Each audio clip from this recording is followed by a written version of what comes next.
Welcome back at magandang araw po ulit sa inyo lahat mga kabayan, at narito na naman tayo sa pamilyang bayan ng Padre Garcia, Batangas, at tayo po ay mamamalingki uli.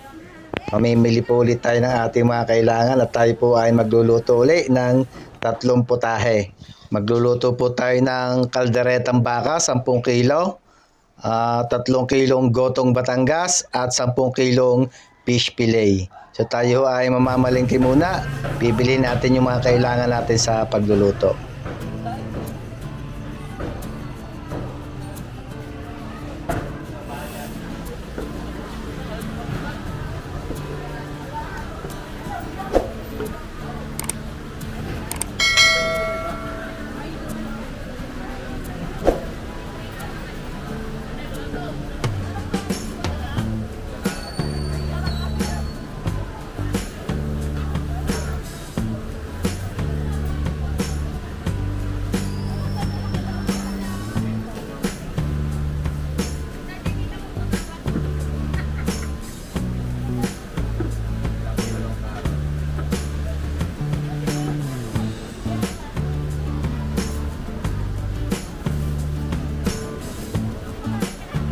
Kalamunti.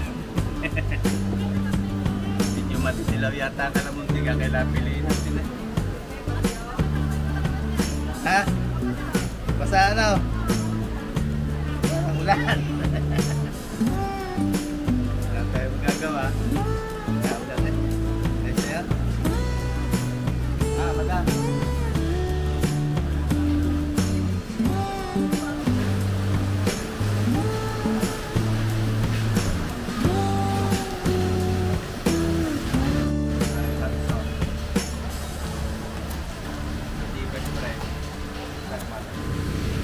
Kakain muna tayo mga kabayan dito sa Erlinda's Plate. Ayan. Yung binibilang po natin ng karne, ito po ay restaurant din nila. So madalas po tayo kumain dito pag tayo namamalingke.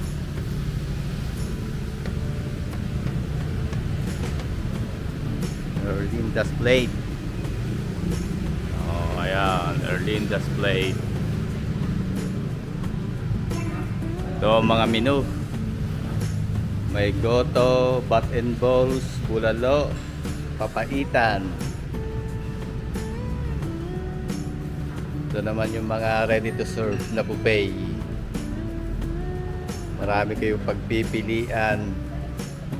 Mga bagong luto.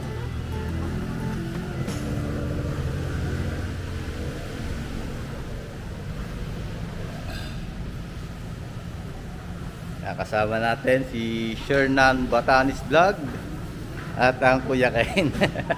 Kakain po muna tayo. Tinabot tayo ng ulan eh. Oh, naulan.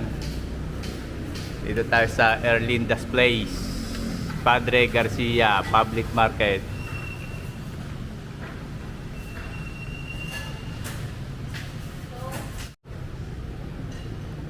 Ito mga kabayan ng ating orders. Walang kamatayang gotong Batangas at kare-kare, beef kare-kare, tapos 3 kanin. Thank you Lord. At kakain na uli. Kain po tayo mga kabayan bago tayo magpatuloy sa ating mga gagawin. Kaya kasalukuyan pa hong nakikipagbuno ang Kuya Ken sa kanyang goto. Kabayan, kain tayo. So si Shernan mamaya hindi makalakad. Bahala na. Kasarap kayo.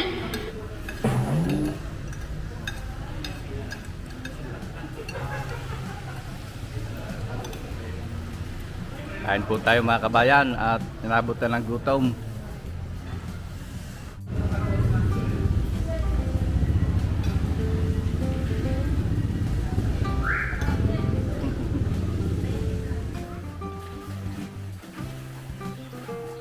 Mga kabayan, nandito na po tayo sa bahay at inuhugasan na agad natin yung ating mga pinamili.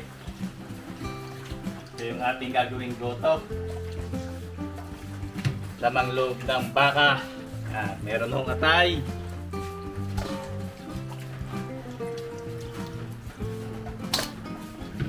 tapos ay bituka, Tuwalya. Ito eh, hindi ko alam tawag dito, baka lapay o ano yung gabot. Yan, ito masarap yung taba. Taba na may kasamang laman. Pero at balat, puso. Tumbong. Tapos balat.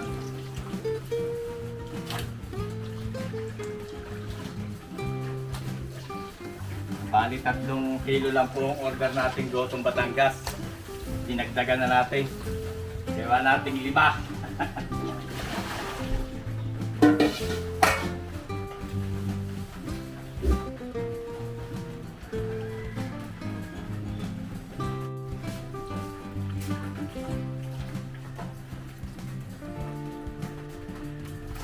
Gasan din po natin yung ating pang kalderetang baka.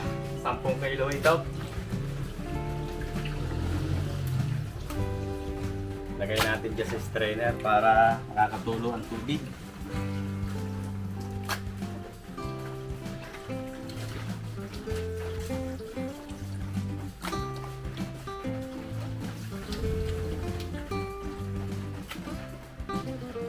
Shoutout po ulit kay Ma'am Anet Bichat diyan sa Padre Garcia Public Market. Salamat po Ma'am Anet at dami balat ng baka na binigay sa atin.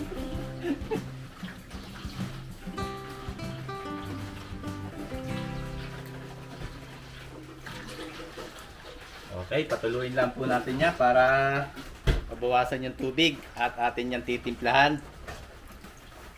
I-marinated natin.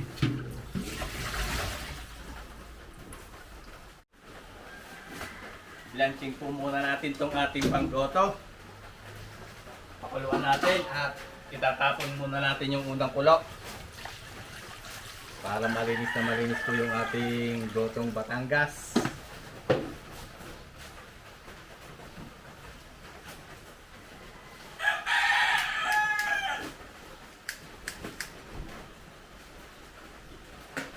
Lagyan po natin ng asin. Tapos ay pipitan natin ng luya.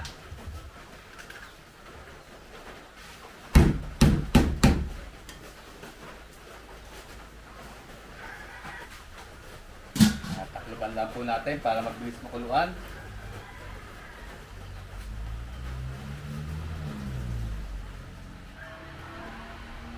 Okay na ho ito mga kabayan, nakuluan na. Hanguin natin at atin po uling huhugasan.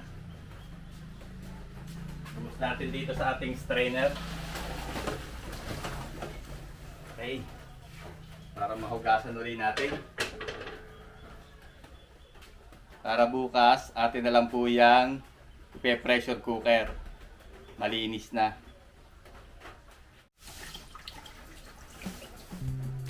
Okay na ho yung ating panggoto. Gotong Batangas. Pressure cooker na lang natin yan bukas.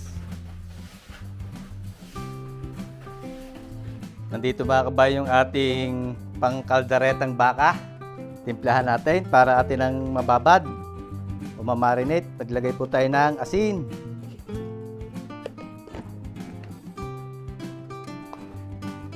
Paminta.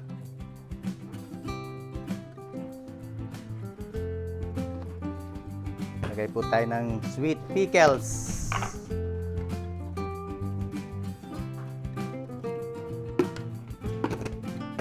Lagay tayo ng Worcestershire sauce.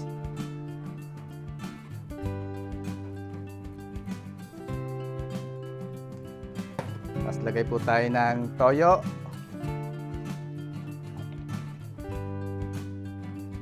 Lagyan natin ng pineapple juice.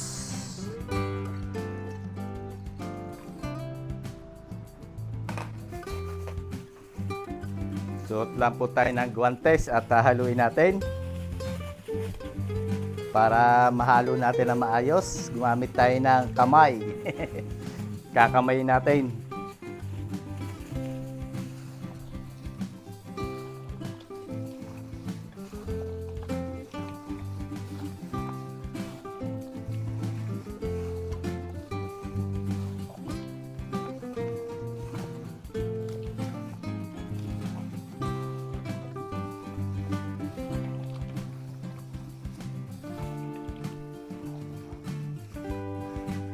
Okay. Papasok na po natin to sa rep para siguradong hindi masisira. At para pagbukas ay niluto natin ay malasa.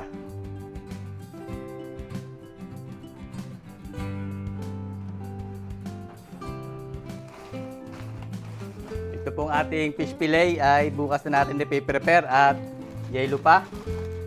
Atin muna pong i-defrost at bukas na natin yung gagayatin. 10 kilo din po yan. Bali yung 10 kilo niyan mga kabayan, doble. Kasi pagka natanggal na yung yelo niya, kalahating kilo lang ang isang ganto. Kaya doble yan. Pag sinabi 10 kilo, 2 kahon yan. Pero ang timbang ng ng isang kahon, 10 kilo.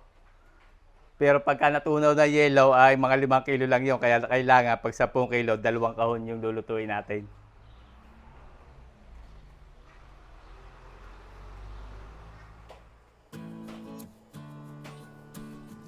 Magandang umaga mga kabayan at lutuin na po natin yung ating mga orders.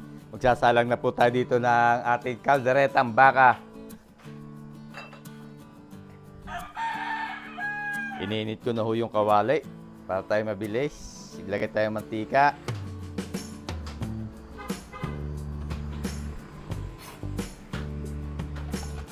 Lagyan natin ng margarine.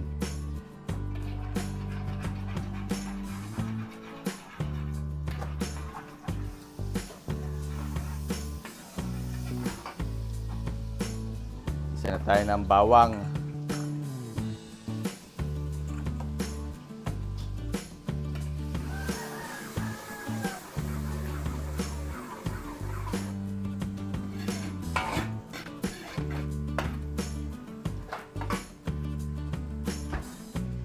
Ating sibuyas.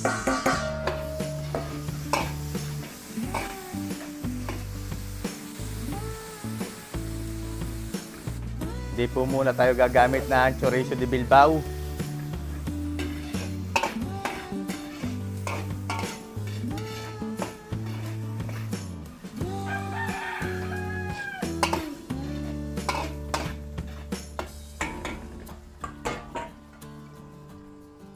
Tapos, paglagay na po tayo ng tomato sauce.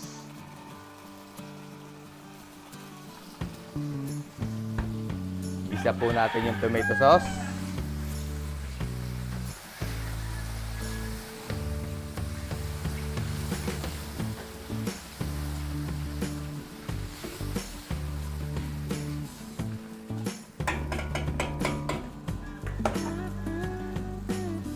Buhos po natin tong ating minarinate.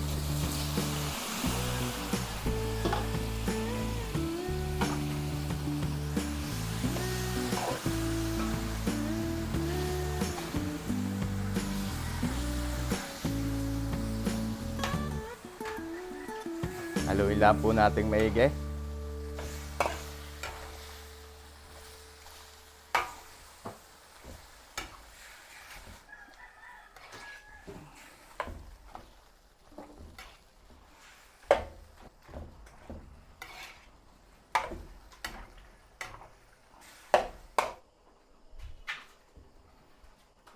Takloban po natin.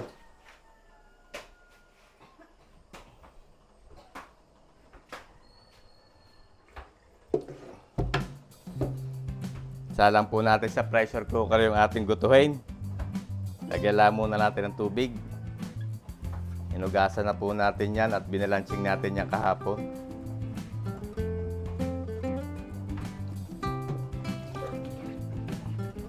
Yan, ganyan karami lang po ang tubig. Timplahan natin ng asin. Lagyan natin ng asin. Mamaya na po natin dadagdagan ng timpla niyan. Papalambutin muna natin. Mahalaga yung may lasa.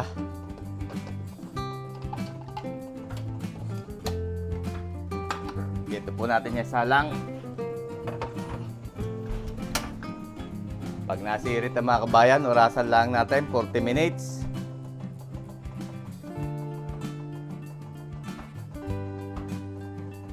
Gayatin po natin mga kabayan yung ating pang fish fillet. Fish fillet a la tempura with mayo garlic sauce. Yan, ganyan po ang gayat natin. first serving.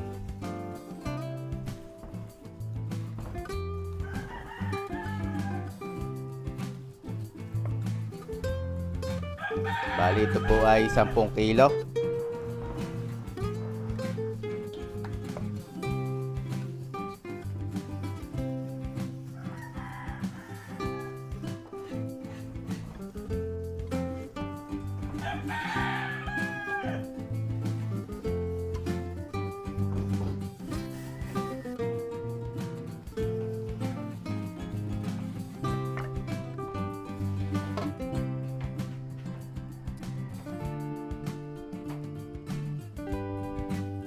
Ay, timplahan po natin yung ating pang-fish fillet.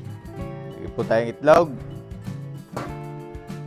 Katas ng kalamansi. Maglagay po tayo ng garlic powder. Chicken powder. Lagyan po natin ng paminta.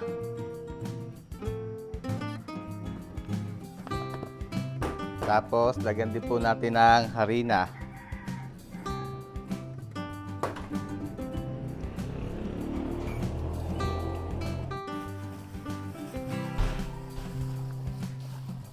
Haluin lang po natin para maluto na natin to.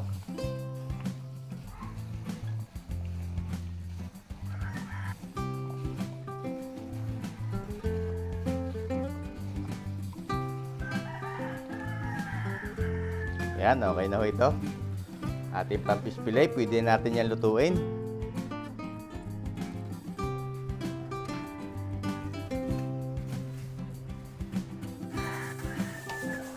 Haluin po natin itong ating kaldereta, nagsabaw na. Para mapantay natin pagpapalambot. Palambutin po muna natin, saka natin kumpletuhin ang rekado. Dahil pag hindi po natin pinalambot yan, tapos ilagay natin ang rekado, nagbabanto ng tubig, madaling may iga. Dito naman po ay prito tayo ng fish fillet. Lagay po natin dito sa breadcrumbs. Rekta na natin dyan sa hindi pa masyadong mainit na mantika. Pagka sobrang init na ho ay masusunog kagad ang breadcrumbs.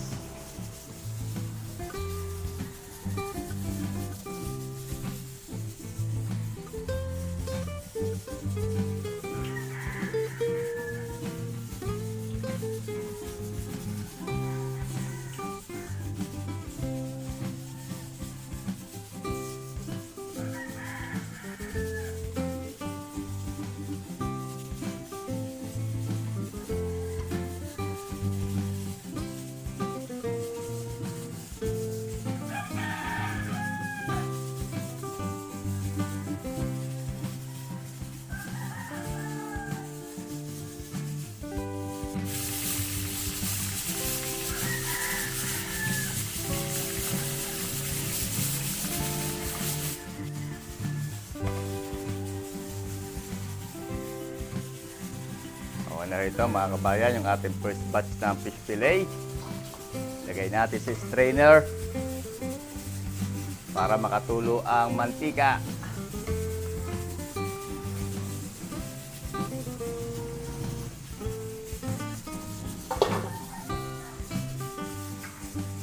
Salain natin itong mantika para hindi po masunog yung ating susunod na isasalang.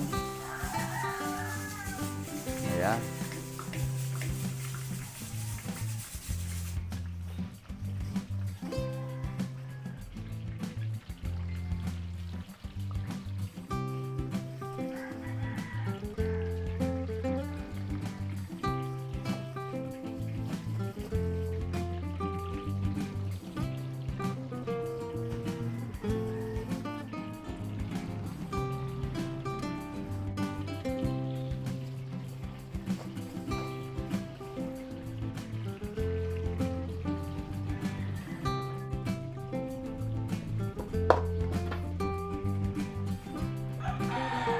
Testingin po natin itong ating kaldereta.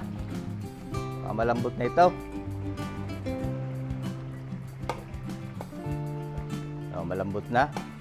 Pwede na ho yan. Pangit naman pagka nag-udurog na. Pwede na ho tayo maglagay dyan ng gulay. Lagay po tayo patatas and carrots.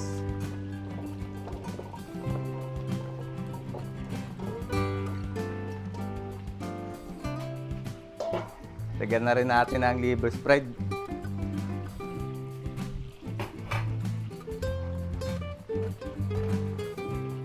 Haluin lang po natin at papalambutin natin yung gulay bago natin kumpletuhin yung mga sangkap, yung mga rekado.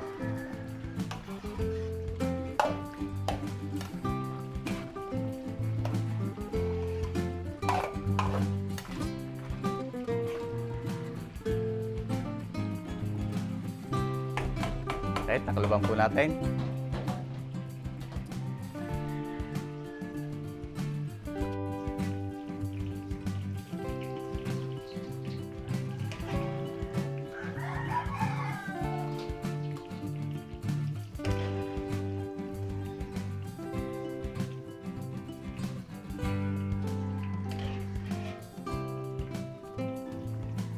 Yan, okay na ho ang ating fish fillet.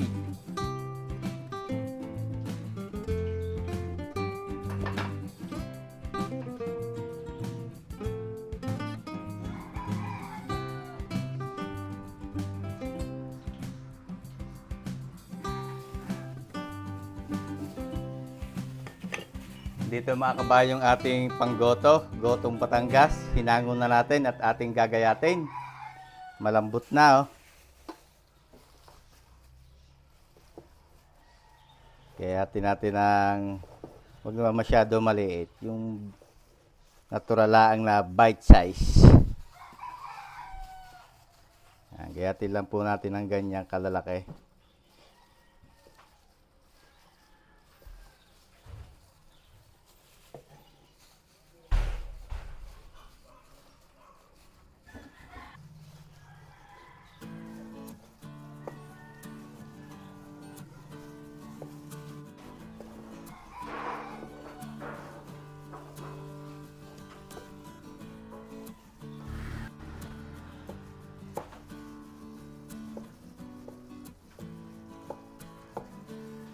Atay.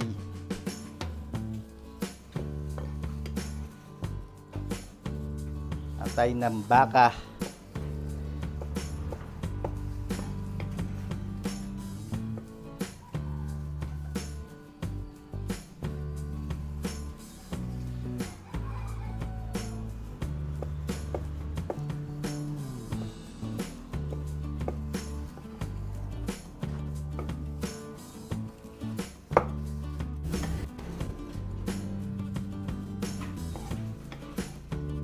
Okay.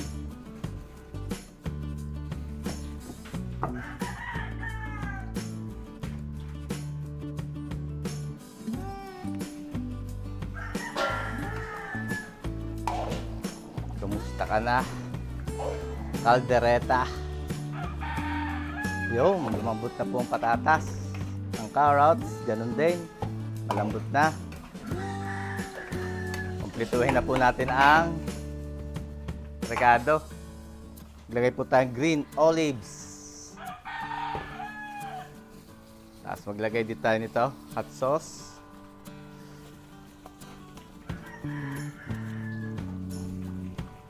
Para may konting anghang. Lagay tayo ng aromatics. Dahon ng laurel.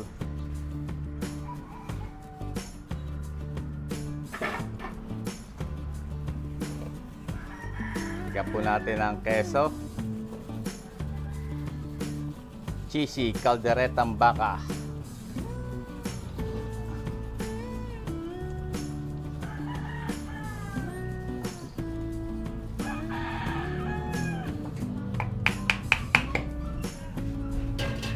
Tapos lagyan po natin ng red and green bell pepper.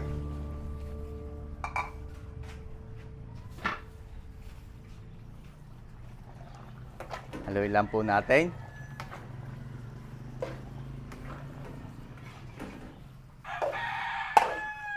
Ang bangaw ng ating kaldereta. Asbok na naman. Okay, pakuluin lang po natin yan. Ating ininin. Hayaan natin makulo at iga-igahin natin.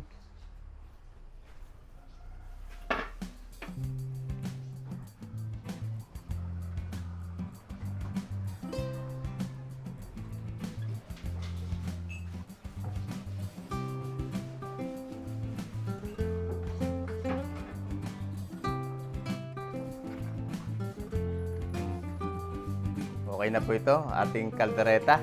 Hindi po natin masyadong iigahin at ito po habang lumalamig ay naiiga pa o lapot na. Ito po ay ating babalutin at ilalagay natin sa styro para hindi siya lalamig. Okay na ho yan. Oh. Beef caldereta.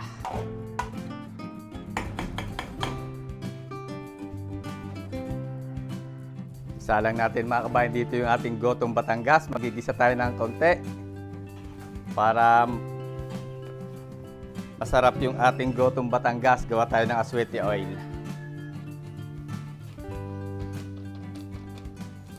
Gumamit tayo ng Mamasitas aswete powder.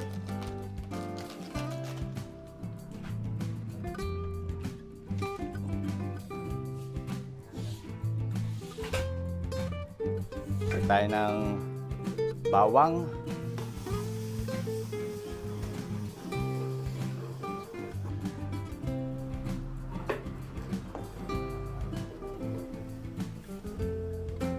Tapos sibuyas.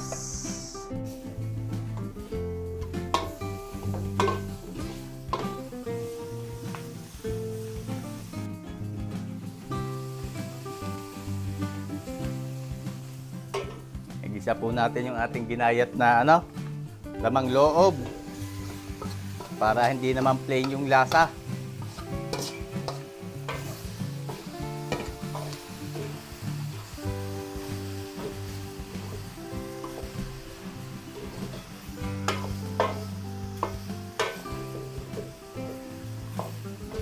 Timplahan natin. Lagay po tayo ng paminta. Kailangan po natin ng patis.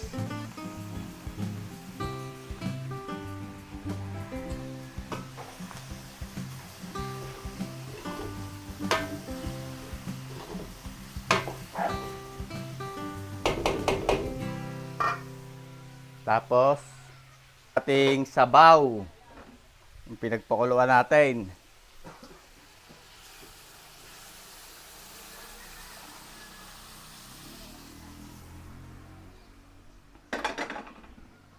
Dagdagan lang po natin yan para may extra soup.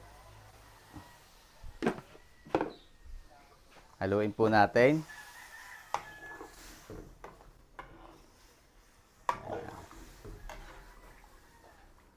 Hayaan po natin kumulo.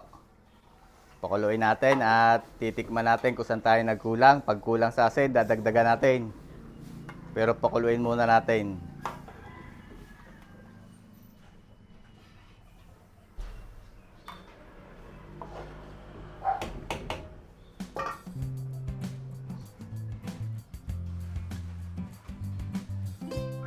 Lagyan natin sibuyas, maraming sibuyas.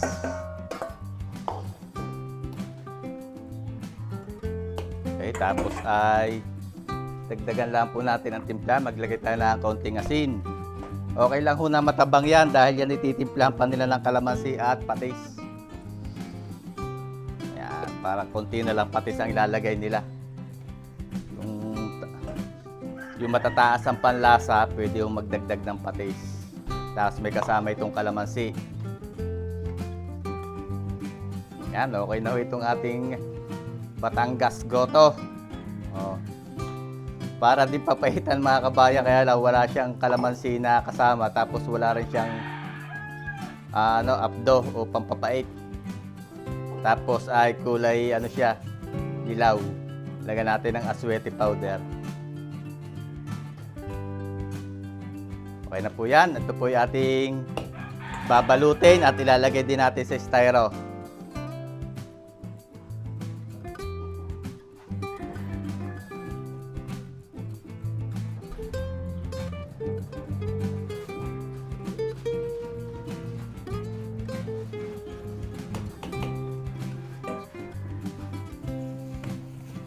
Gawa po tayo ng mayo garlic sauce.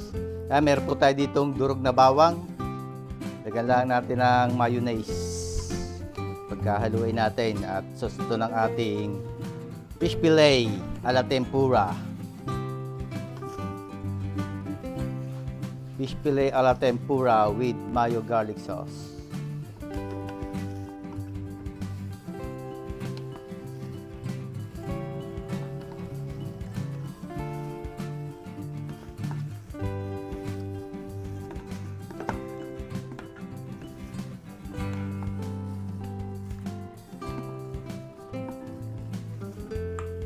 Dagdagan po natin. Buksan natin itong isa.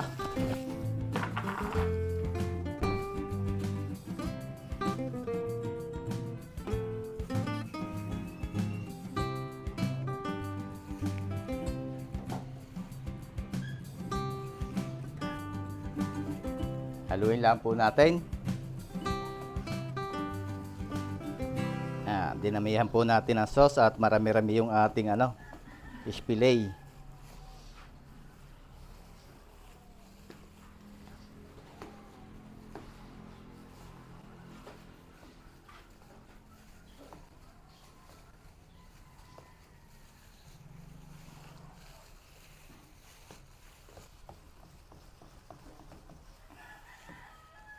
Yan, okay na ho yan.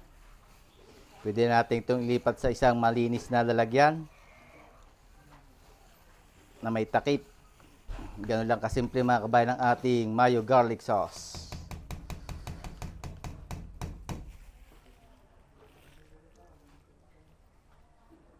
Yan mga kabayan, nandito yung paluto ni Ma'am Joyce Victoria ng Malbar, Batangas. Salamat ma'am sa tiwala.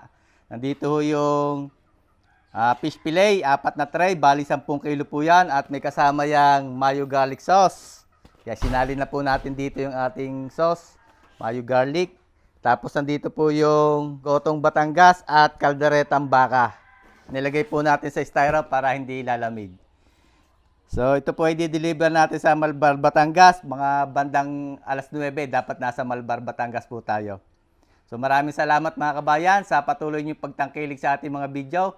Ingat po lagi tayong lahat mga kabayan at God bless po sa ating lahat. Sana po ay magkita-kita tayo uli sa susunod ko pang mga videos.